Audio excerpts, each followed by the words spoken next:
let's get to the forecast. I'll show you what's going on. We do have some storms, especially south of the I-40 area right now, and we continue to stream them across. Now, some of these are hitting the Sunport, and we'll get into why that's important here in just a moment, but these scattered storms will continue because we are ripping an east wind into the metro area and helping to form more thunderstorms. A wider look shows Valencia County grabbing some storms as well, and as we go down across areas like Mountain Air and heading down into, especially Lincoln County, we're expecting some more storms throughout the evening hours there as well. Across the northern mountains, we're streaming some storms up too. A lot of this light to moderate rain shower activity, and then farther down to the south central sections around T or C, grabbing some storms as well, and over to the southeast, starting to see those storms die down around the Carlsbad area as well. Looking at what's going on as a wider view here, what we've got is a cold front plowing its way through New Mexico, helping to touch off a lot of storms out there for now, but even more for tomorrow. We're at 69 degrees. Those east winds sustained at 32, gusting to 46. Remember, we talked about this last night. We talked about it earlier today. Strong winds will set the table for more storms tomorrow. 50s and 60s off to the north,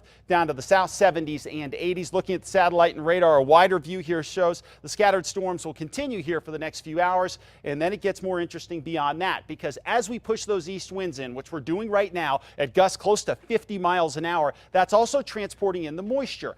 So then, as we get across the state tomorrow with more juice in place, we add the heat of the day, wide crop of thunderstorms across a good portion of the state, favoring the northern mountains, central sections, and back toward the southwest. And yes, isolated flooding will be a possibility across many areas. Now, the reason the Sunport is important for grabbing some showers, we have one more day tomorrow to grab storms, and that's going to be important for us. Although we've been above average temperature-wise by about a degree for the month of July, check out the precip. We're at 3.34 inches of rain at the Sunport. That is incredible and well above average. If we get to 4 inches at the Sunport, meaning if we get about 2/3 of an inch of rain through tomorrow, we will hit 4 inches in 1 month for the first time since 1930. Unbelievable stuff. And by the way, latest El Nino update, I know this isn't going to be great news, but the ocean temperatures were warming quickly, but that has now stopped. We're starting to cool a little bit of the ocean temps, but the long-range outlook does still look good for New Mexico over the late fall and into the winter